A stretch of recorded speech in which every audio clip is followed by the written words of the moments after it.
Leonidas Kavakos a joué sur différents Stradivari au cours de sa carrière. Mais le Stradivarius Wilmot qu'il avait croisé sur son chemin il y a 24 ans lui avait laissé une forte impression. Ce violon de 1734 n'était pas en vente à l'époque. L'an dernier, finalement, le virtuose grec a eu l'opportunité de l'acquérir.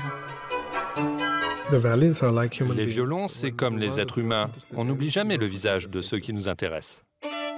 Leonidas Kavakos se passionne pour l'art de la lutherie.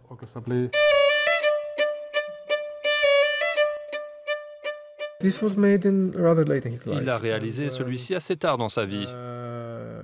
Et tout d'abord, je dois dire que c'est incroyable qu'un homme d'un tel âge, il a vécu jusqu'à l'âge de 93 ans, ait fabriqué des instruments jusqu'à ses derniers jours.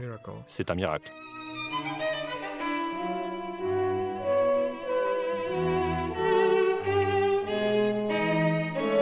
Je crois qu'il a été probablement le seul ou l'un des rares luthiers à avoir été aussi célèbre en son temps. Stradivari fabriquait déjà des instruments pour les Médicis. Il touchait d'énormes commissions des plus grandes familles nobles de son époque.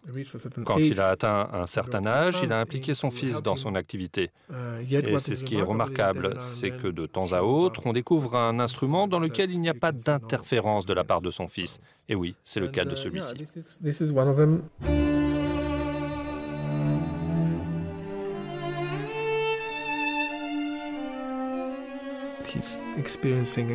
Il faisait tout le temps des expériences avec les modèles qu'il cherchait à réaliser. Il changeait constamment d'idées. Vous savez, même s'il a eu beaucoup de succès, il ne se contentait pas de créer toujours la même chose. Il changeait sans cesse. C'est formidable. On peut tous en tirer une leçon.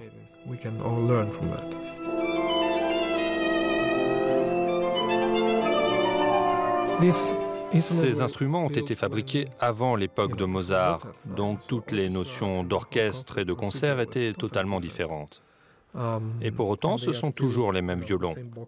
Ils ont bien sûr subi de petites modifications très légères qui nous permettent de jouer sans l'aide de micros dans des salles de concert et aux côtés de grands orchestres.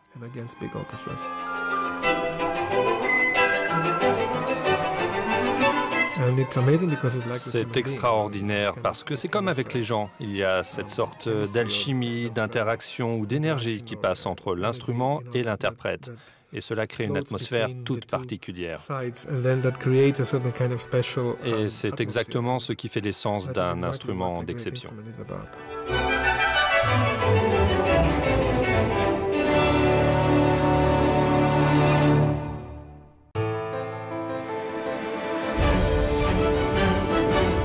Musica, la passion de la musique avec Rolex.